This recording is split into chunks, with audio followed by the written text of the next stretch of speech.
Hey everyone, it's your friend Thinknoodles, and welcome back to Ask Think for August of 2017. And I know it is August 7th, but it is the first Monday in August. It's like basically the latest it could ever be in any month. But anyway, guys, let's get started. And I have a ton of questions from you guys. But first, your answers to what would you do if YouTube deleted your channel? And Hamoween says, I would restart my YouTube channel. Wait, I just started my YouTube channel. I wouldn't restart it at all, but if there was something I could fix about it, being able to edit videos in a funnier, better way. I'm struggling on finding something to edit my YouTube videos, and editing is one of the most important parts about making YouTube videos. So you would take it as an opportunity to learn. I like that. I hate YouTube 24. Well, they would hate it even more if it deleted their account. Anyway, they said they would use a voice changer and make a channel and say you're PewDiePie. Nice. The Zebra says, well, no offense to Think whatsoever, but I would redo my channel pretending to be Thinknoodles. You may ask, the voice, the editing, the videos? Well, I hadn't thought of that yet, but when the day comes, I will be ready. Jay Pierre says, I would make sure I'm super enthusiastic and make my videos funny, like you think. Aww. Then, maybe I can be a popular YouTuber, I can be super famous, I can play all the video games I want without my parents complaining. Okay, means to an end. The Hog Production says, literally, I have one lame video, but I still have the file, so I would just re-upload it, even though it's so lame. Oh, man. iDudeX says, lol, YouTube already deleted all my videos. When I upload a new video, it's deleted in 5 minutes. What would I do when YouTube deletes my channel? Well, nothing. Yeah, absolutely nothing. I would go and study for my board exams or play Counter-Strike. Ouch. So for me, if YouTube deleted my channel, I would restart it, and you guys probably know this, with the username Thinknoodles instead of Insiders Network. And then I would swear like a sailor. No, I'm just kidding. I just keep doing what I'm doing. So for next month's question, Star Striker 8998 asks, if there was a zombie apocalypse, what store would you want to be in and why? So, okay, but here's the thing, guys. So before you type your answers, like Walmart and Target, like, you know, the stores that have pretty much everything, like guns and food and clothing and, like, you know, everything you would need, like camping equipment, that's not fair. You can't use one of those. No Walmart, no Target, no Kmart, none of that. None of those big stores that have just about everything you could ever want. It has to be specific, like you, I don't know, Claire's Boutique. I don't know why that came into my head. That's a bad idea. Probably don't choose that one. Now, before I get to the questions for me, I do want to remind you to leave your question in the comments below so I can have something to answer in the next episode. Remember, only one question per comment, but you can leave as many comments as you like. Also, if the comments on this Ask Think are closed, go to the most recent Ask Think and ask your question there. And the first one is from a few people, and it's about the editing that goes into some of my videos more recently, like over the last month and a half. And not on all of my videos, but on a fair percentage of them. And I'll read Jay Pierre's. It says, hey, Think, I find your new way of editing very funny, but recently I noticed it's been overkill. You've been editing so much I truly cannot enjoy the content of the video. I know first noticed in the few videos you started with the new editing and realized how drastic the change was when I watched a few of your older videos and I watched Dan play the same map you played. It feels like some of the key parts being replaced by editing. Anyways, that's my opinion. So, and some people like it, and some people just like Watermelon asks, I mean, it's so funny. No hate, but I just want to know, why do you do that type of editing? I just don't know where it came from. So what this is about is when I went to the YouTuber Summit, the YouTube Creator Summit, they called it, back in, was it June? Dan had just left. I think it was, I actually can't remember. But anyway, one of the takeaways, there were a number of things that I learned from other creators. And one of those things was editors. Nearly everyone there had an editor, and they were surprised that I didn't have an editor. And I asked a ton of questions about How do you go about finding an editor? How do you find someone who gets your sense of humor? How did you do this? And I got a lot of good advice, and over the past few months, I had been auditioning editors, and I found someone who I thought was really funny. And she, yes, she, my editor, is a woman. She did a few, she auditioned a video, and I thought it was hilarious. I loved what she did with it.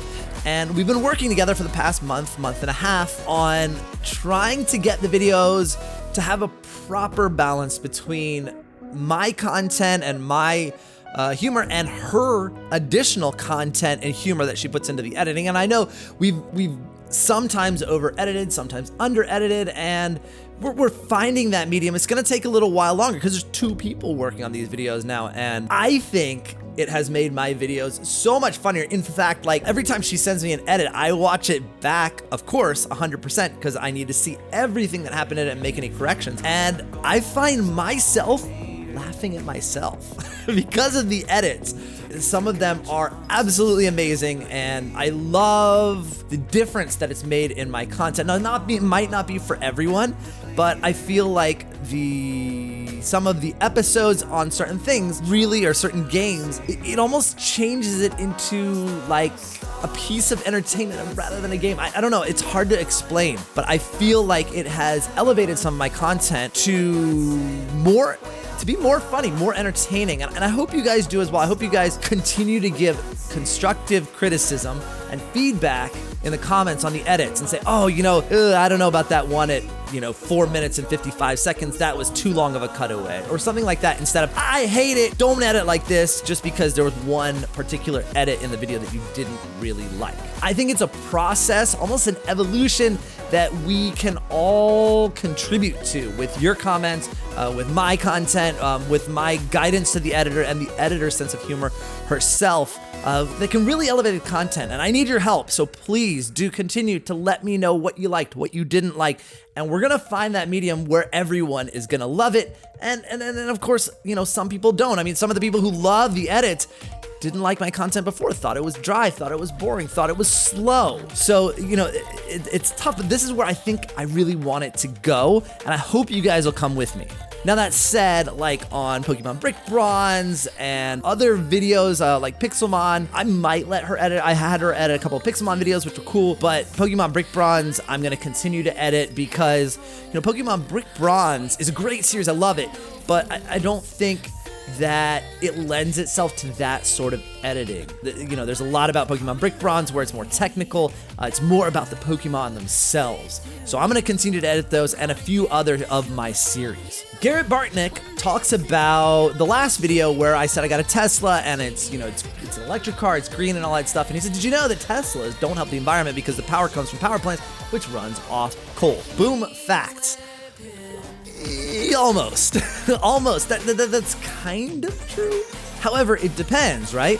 So, for example, I was charging my car at a Whole Foods in Brooklyn, and the way that they powered the EV chargers is they had solar panels above it that fed right into the chargers. So when I was charging it there, that was completely clean, right? Solar energy straight into my car, like funneling the sun right into my car. Also, for people who are concerned about the environment, and a lot of people that own Teslas are, so when they charge their cars at home, a lot of times, and we have this option here in New York, although I can't charge my car in my house, I live in an apartment, but one of the things I do have choice about, and we choose to do, is where our power comes from. Con Edison allows us to select the source, and you can select clean energy, and that's what we do.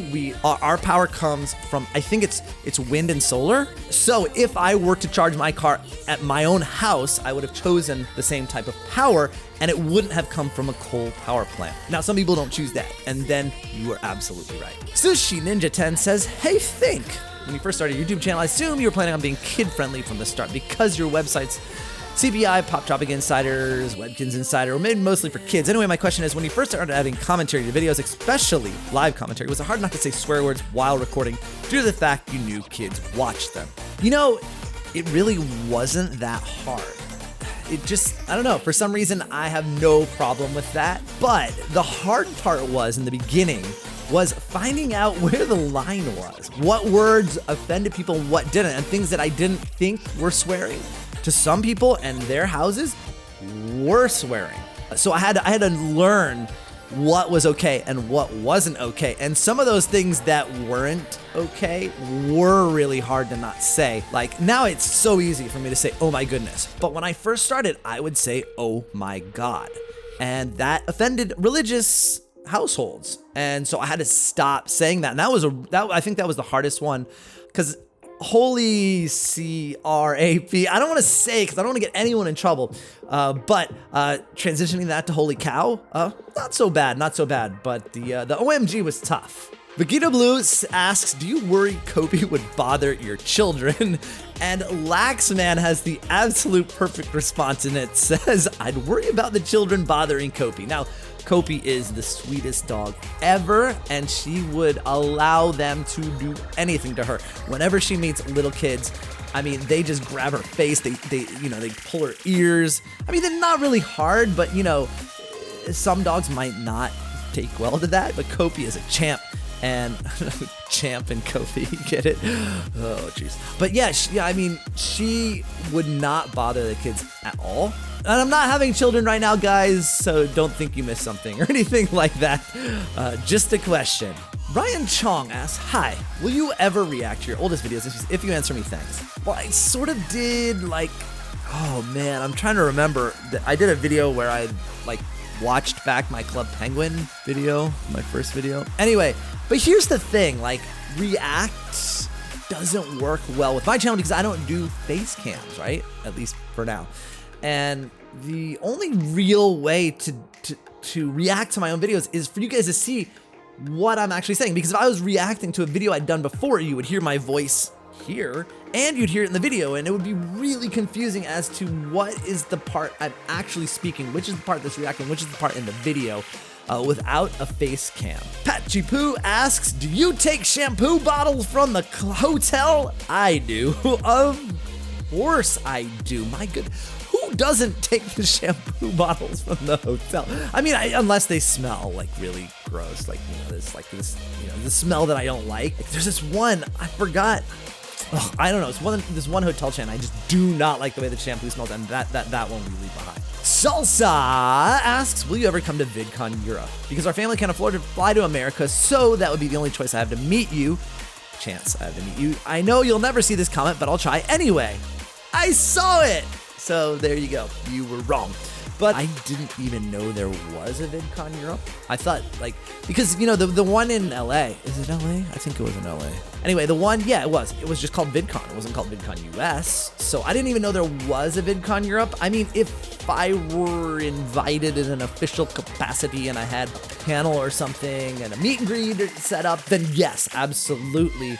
Just going to any of these shows where I don't have something set up officially would be kind of a waste, because I would go and I probably wouldn't be able to meet that many people, and that would be the whole reason for me to go. Andrea Marie says, think my sister is evil.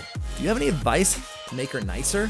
All right, man, I'm gonna tell you a secret here. So my sister was so evil in high school. No, okay, all right, no, seriously. So when I was in high school, I would have been a junior in high school. It's 11th grade, and my sister's 2 years younger than me, so she was a freshman. We did not get along at all. From pretty much, and that was when we moved from Indonesia back to California. So we're both starting at a new school, and man, we were enemies. Super enemies, right, guys? And I don't know. I mean, looking back on it, I think man, she was so mean to me and I was so nice to her. I probably wasn't. And it's hard for you guys to imagine because I try and be nice to everyone, but I think that I was kind of mean to my sister a lot, so I probably deserved it. But we just hated each other in high school. Hated each other for the 2 years. And I always had to drive us to school. And I remember so well, this one day, I had longer hair than I do now. I keep it pretty short now. But I remember this one day that I had said something about her friend. I'm not going to repeat it, but it wasn't nice. And my sister was mad. And I drove home, and she grabbed my hair, pulled my hair, and so I had to drive the whole way home, which is like, I don't know, it wasn't that far, maybe like 4 or 5 miles, but it was like a 10-minute drive, and held my hair and had my head to the side the entire way home. She was pulling my hair. Oh gosh. So to get back to your question, the advice I had to make, well, what made my sister nicer was me leaving home. And I'm not saying don't run away. That's not what I mean. Basically, I went away to college, and the distance that we had from each other, and I was in college and she was in high school, it made us much better friends. Was the distance and getting older, and my sister, I love my sister. But yeah, she was mean to me in high school, and she was actually mean to some of my friends when I was younger too. She was tough. They were all scared of her. Rebellious Plays says, do you have an obsession with watches like the males in my family? Not really, but I do have the watch in your little emoji there. I have an Apple Watch, and that's the only watch I wear. Shreya Zucci asks, would you rather be an elephant-sized hamster or a hamster-sized elephant? Now, see, I was thinking elephant-sized hamster at first, but then I feel like I would end up in a circus if I were an elephant-sized hamster, and I don't want that, right? But if I were a hamster-sized elephant, probably one of the cutest animals on the planet, I would definitely have an amazing family that treated me like their cutest little pet, and I think I would have a really good life. So, hamster-sized elephant. Boring DIYs Camilla says, I know this topic comes up a lot, but I just had to ask. What if instead of continuing Things Lab, which would be too much work, why don't you go all out and make a whole series finale episode to wrap up Things Lab? That way you'll have done a Things Lab vid that satisfied the fans who wanted one, and it gives you an excuse, I guess, for not doing it anymore. So, if I've learned a thing or two about YouTube is series finales generally do not go over very well. They get disliked to oblivion. But the other thing is, and the real struggle for me is that it's been so long since I've done one. And if I were to make another one, the expectations are going to be there with nostalgia, like remembering how good they used to be. And when I put out a new one, I can almost guarantee it's going to let down so many people who are expecting more. And that's the really scary part for me, is that, going and making one and then people are like, dude, it's just not what it used to be. Ugh. And I've sort of dug myself into a hole here. Pizza Guy 320 asks, what recording software do you use? I'm just curious. Well, it's not necessarily it is recording software. I use Game Capture HD, which came with my Elgato HD60, and that does all the capturing of my gameplay footage. Bryce Boyd asks, have you ever vomited on a thing you really loved and ruined it permanently? No, but I do remember when I was quite young. Maybe 8 years old. I remember this really well. We were on our way to a vacation. I don't know where we were going. That part I don't remember, but we were on our way on a vacation. We picked my dad up from work with our dog Jinx in the car, or it was a minivan, and the dog got car sick. And she walked over to my Pac-Man machine. I had this little handheld Pac-Man machine. It was kind of looked like a video arcade machine, but it was small, right? And she walked over it and threw up right in the middle of it. And I lost it because I loved Pac-Man. It was my video game that I brought. I was going to play it on vacation. And the dog barfed all over it. And then so I remember during the drive, my dad was in the back and my sister was in the front. And I was watching him. And my dad cleaned out the whole thing because I was crying. And got everything back to normal. Got all the dog puke out of it. And it still worked. Jordan asks, do you miss the frequent Think to Fan encounters from 2013 to 2015 while having Think Thursday SG matches and asking for IGNs on Twitter? So here's the thing. First of all, the IGNs on Twitter weren't necessarily in-game encounters, right? When I put the IGNs into Things Lab, they were just NPCs. Always NPCs. Think Thursdays, yes, I do miss them. Hunger Games matches, I remember we used to play the same matches and stuff. And the thing is, and maybe that's one of the reasons I love Roblox, is that I still get those Think to Fan encounters in Roblox when people follow me into games, find what games I'm in, especially in Pokemon Brick Bronze. If I'm on Pokemon Brick Bronze for more than 20 minutes, the server will be full with you guys. So I still get that. I mean, yes, I do miss certain aspects of it, but I think I still get it on other games. Roblox King asks, why don't you play Who's Your Daddy with Dan TDM anymore?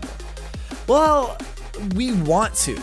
We love that game. We know you guys love that game, but the developer, I think, has moved on to other projects, and we pretty much got through all of the deaths in it, and anything we do would probably just be a replay of what we did before, and we want to give you guys better content than that, so we don't want to replay it and pretty much do the same thing that we did before. If he were to introduce some new weapons, some new deaths, of course we would play it again. Lucas Shaheen asks, can you consider playing Roblox Jailbreak during a live stream? Well, the thing is about Jailbreak is that usually the videos that I put on my channel, they're like 20, 25 minutes. Those are about an hour, hour and a half of gameplay. And a lot of Jailbreak is, you know, building up the momentum and then you get caught. And I don't know how that would do for a live stream because, you know, there'd be a lot of boringness. I mean, we could try it if you guys really want it, but I just don't know how it would go. Inhabitable Enchant asks, in Pokemon Brick Bronze, how come I can't see my IVs like your wife? Okay, so that is a game pass. You have to buy that in the store if you're either on your iPad or on web browser. You go to the store tab before you go into the game, and you can buy the game pass there to see the IVs.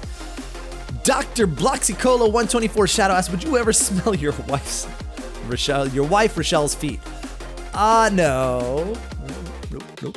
But you know, someone had posted on Twitter that apparently, I'm not sure if he's actually, maybe it just looks like me or if he put me in there, but Dan has a character that looks like me in Tomodachi Life, and apparently my feet smell like tomato soup, which is really weird. Shri Azuchi asks, I have a question for you that is extremely important. It's quite possible that this question is one of the most important questions you've ever been asked in your entire life. What is your opinion on pineapple on pizza? I love pineapple on pizza. I have loved pineapple on pizza since I was a little kid.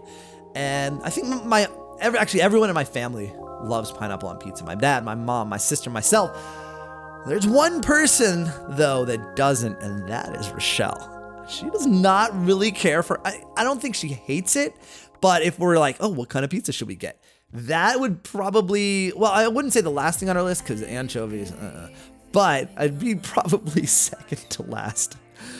Jasmine Thurling says, hey, Justin, this is not a question, but I felt it was too funny not to share with all the Noodlers. Anyways, for years, my mom has known you as my favorite YouTuber and will often bring you up in conversation about YouTube, but despite the fact that it's been so long, she can never get your name right.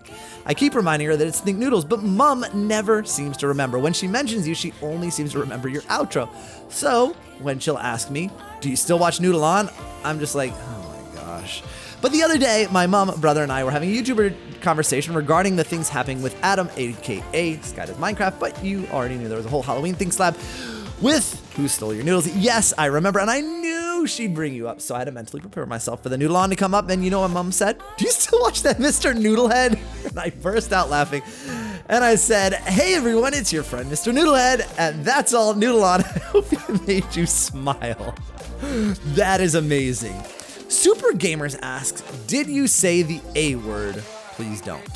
I don't know what the A word is. Apple? Apocalyptic? Is that a word? Apocalyptic appearance? I don't know what the A word is, but I hope I didn't just say it and get you in trouble. Draster asks, give me your honest opinion. Is mayonnaise an instrument? I think it is. I don't know. That is, you know who you might want to ask? You might want to ask Nintendo because they had Splatfest over the weekend and it was mayonnaise versus ketchup. So it may not be an instrument, but it is definitely is it a weapon or is it ammunition? I don't know. I still don't know the answer, guys. All right, that is it for this episode of Ask Think. Don't forget to leave your question in the comments below so I can have something to answer in the next episode. I'll see you guys again soon. Thanks for watching, and of course, Noodle On!